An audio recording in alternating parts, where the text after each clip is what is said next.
Hello and welcome to our next in the Weakness series interviews, thinking about our weakness and God's amazing strength. I'm joined by Martin today. Hello Martin. Hello Sarah, thank you for inviting me. No problem. And Martin, can you tell us a bit about yourself? Sure. I'm Martin Scarland and I'm a picture framer by trade, and I really enjoy photography as a hobby. Brilliant. And how long have you been at All Saints and what brought you here? Well, I've been at All Saints for probably 15 years. I became a Christian when I was 17 on a Christian camp, and after that I was baptised, and I continued in my late teens and 20s as a Christian, and I went to church, but I must say I was, how can I put it, I'd say a bit floppy as a Christian.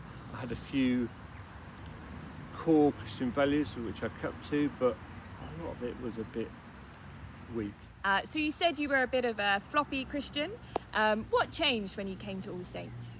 I'd say about 2010 we started doing a Lent course which was based on the Purpose Driven Life book, and one session was looking at us submitting ourselves to God, and I really remember that session thinking, I'm not sure if I really have submitted myself to God.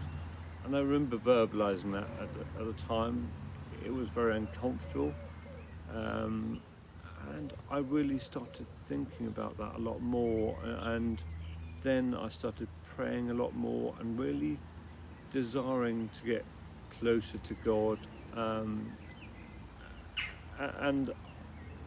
I didn't quite know exactly how to do it, but I was trying, and that carried on for probably 18 months or so. And then All Saints invited me to go to a leadership course, which somewhat confused me because I didn't really see myself as a leader in any respect, but I felt that maybe I should just give it a go. So I joined that course, and it started in September, and I went along for the first term, and it got near Christmas, and I invited them all round for mince pies, and they all dutifully agreed, and that was all organised, and then on that Saturday when they were all coming round, I had a stroke, which was well, I was going to say fatal, but it wasn't fatal because I'm still here. But it put me in hospital immediately, and my wife had to ring the curate and say, well, don't come round here because he's not here.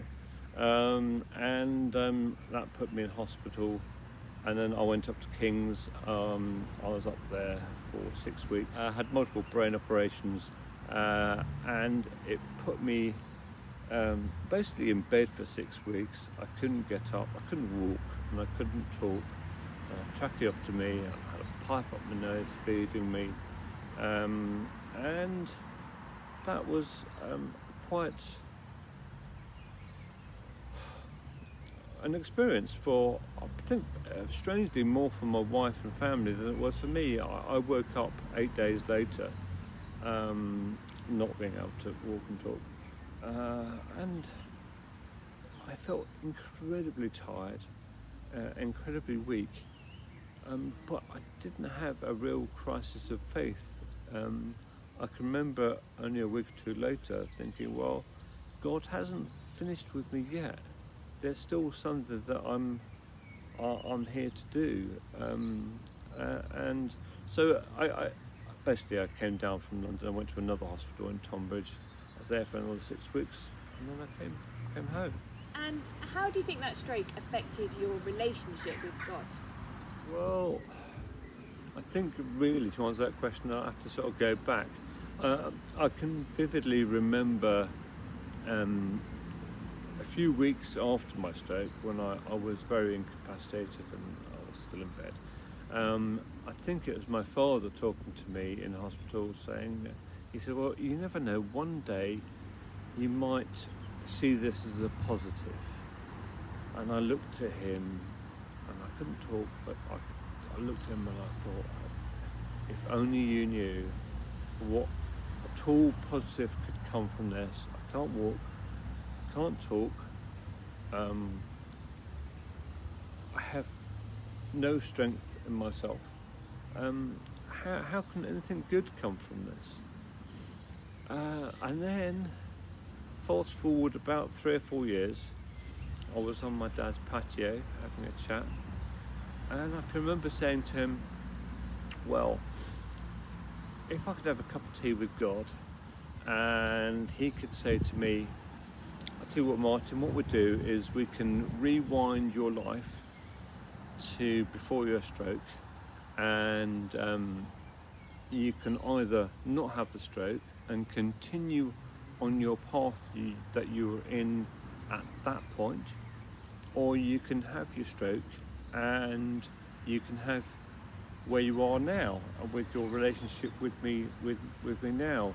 And I turned and looked at my dad and I said to him, every time I would take the stroke, even though it was very hard,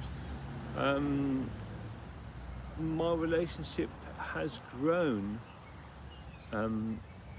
with him, which is quite a hard thing to describe, physical things, but I feel so much more comfortable or almost conversational with him, and more reliant on him,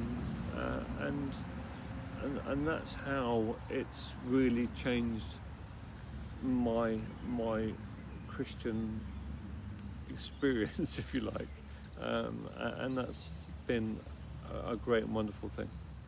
Well, thank you so much for sharing that incredible story with us, Martin. It's a great testament to God's strength in our weakness. And I'm sure if you want to find out a little bit more, Martin will be happy to chat to you later. But thank you very much. No problem at all.